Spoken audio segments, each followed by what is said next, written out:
Hello everyone, welcome you on Ticker TV. માર્કેટની વાત કરીએ તો બીએસસી સેન્સેક્સ સ્પોટ ક્લોઝ થયું છે 77,209 પર 217 પોઈન્ટ્સના વધારા સાથે. નિફ્ટી 50 સ્પોટ ક્લોઝ થયું છે 23,501 પર 35 પોઈન્ટ્સના વધારા સાથે. અને બેંક નિફ્ટી સ્પોટ ક્લોઝ થયું છે 51,661 પર 1,659 પોઈન્ટ્સના વધારા સાથે. માર્કેટ બ્રેડ જોઈએ તો લાસ્ટ વીકમાં પોઝિટિવ રહ્યું હતું. બીએસસી 500 ક્લોઝ થયું છે 35,112 પર 13 પોઈન્ટ્સના વધારા સાથે. નિફ્ટી 500 ક્લોઝ થયું છે 22,236 પર 21 પોઈન્ટ્સના વધારા સાથે. નેક્સ્ટ આપણે જઈએ ટોપ ગેનર અને લૂઝર ઇન્ડેક્સ પર. ટોપ ગેનરમાં Nifty private bank index close થયું છે 25,761 પર 3.97% વધારા સાથે. ટોપ લૂઝરમાં નિફ્ટી ઓટો ઇન્ડેક્સ ક્લોઝ થયું છે 25,050 પર 2.61% ઘટાડા સાથે.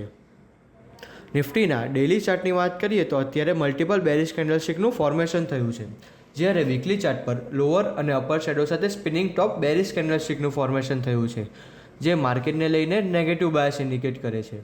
મોમેન્ટમ ઇન્ડિકેટર પર્ટિક્યુલર આરએસઆઈની વાત કરીએ તો આરએસઆઈ પણ ડેઇલી ચાર્ટ પર 60ના લેવલ પર ટ્રેડ કરી રહી છે, જે માર્કેટના ટ્રેન્ડને લઈને સાઇડવેઝ ઝોનમાં ઇન્ડિકેટ કરે છે. નિફ્ટી અત્યારે 23,501 પર ટ્રેડ કરી રહી છે.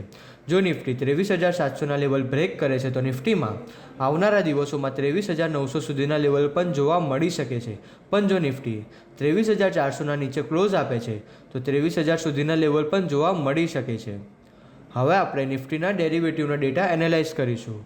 નિફ્ટીમાં ક્યુમ્યુલેટિવ ઓપન ઇન્ટરેસ્ટ 3% ઇન્ક્રીઝ થયું છે અને પ્રાઇસમાં 0.15%નો વધારો આવ્યો છે, જે લોંગ બિલ્ડઅપનું નિર્દેશ કરે છે. હવે આપણે જોઈએ કે નિફ્ટીના વીકલી ઓપ્શન શું સજેસ્ટ કરે છે. નિફ્ટીની નેક્સ્ટ વીકલી એક્સપાયરી છે 27 જૂન 2024ની છે. એમાં હાઈએસ્ટ ઓપન ઇન્ટરેસ્ટ કોલ સાઇડમાં 24,000ની સ્ટ્રાઇક પર 4,24,639 લોટની સાથે થયું છે અને હાઈએસ્ટ ઓપન ઇન્ટરેસ્ટ પુટ સાઇડમાં 23,000ની સ્ટ્રાઇક પર 3,86,897 લોટની સાથે થયું છે. હવે આપણે જોઈએ કે મેક્સિમમ મૂવાઈ ચેન્જ ક્યાં થયું છે. તો મેક્સિમમ મૂવાઈ ચેન્જ કોલ સાઇડમાં 23,500ની સ્ટ્રાઇક પર 75,458 લોટનું એડિશન થયું છે અને મેક્સિમમ મૂવાઈ ચેન્જ પુટ સાઇડમાં 22,900ની સ્ટ્રાઇક પર 72,150 લોટનું એડિશન થયું છે.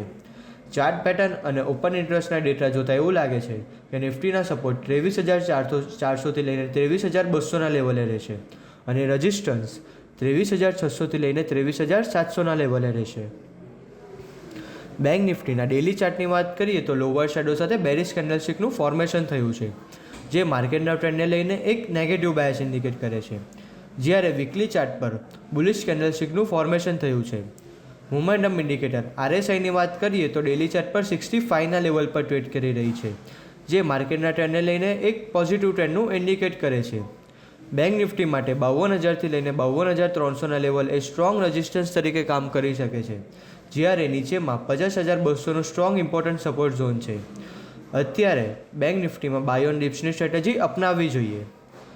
હવે આપણે બેંક નિફ્ટીમાં ઓપન ઇન્ટરેસ્ટના ડેટા એનાલાઇઝ કરીશું. બેંક નિફ્ટીમાં ક્યુમ્યુલેટિવ ઓપન ઇન્ટરેસ્ટ 4% ઇન્ક્રીઝ થયું છે અને પ્રાઇસમાં 3.32%નો વધારો આવ્યો છે, જે લોંગ બિલ્ડઅપનું નિર્દેશ કરે છે.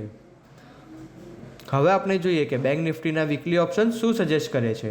બેંક નિફ્ટીની નેક્સ્ટ વીકલી એક્સપાયરી છે 26 જૂન 2024ની છે. એમાં હાઈએસ્ટ ઓપન ઇન્ટરેસ્ટ કોલ સાઇડમાં 54,000ની સ્ટ્રાઇક પર 1,86,960 લોટની સાથે થયું છે અને હાઈએસ્ટ ઓપન ઇન્ટરેસ્ટ પુટ સાઇડમાં 51,000ની સ્ટ્રાઇક પર 1,72,202 લોટની સાથે થયું છે. હવે આપણે જોઈએ કે મેક્સિમમ ઓપન ઇન્ટરેસ્ટ ચેન્જ ક્યાં થયું છે.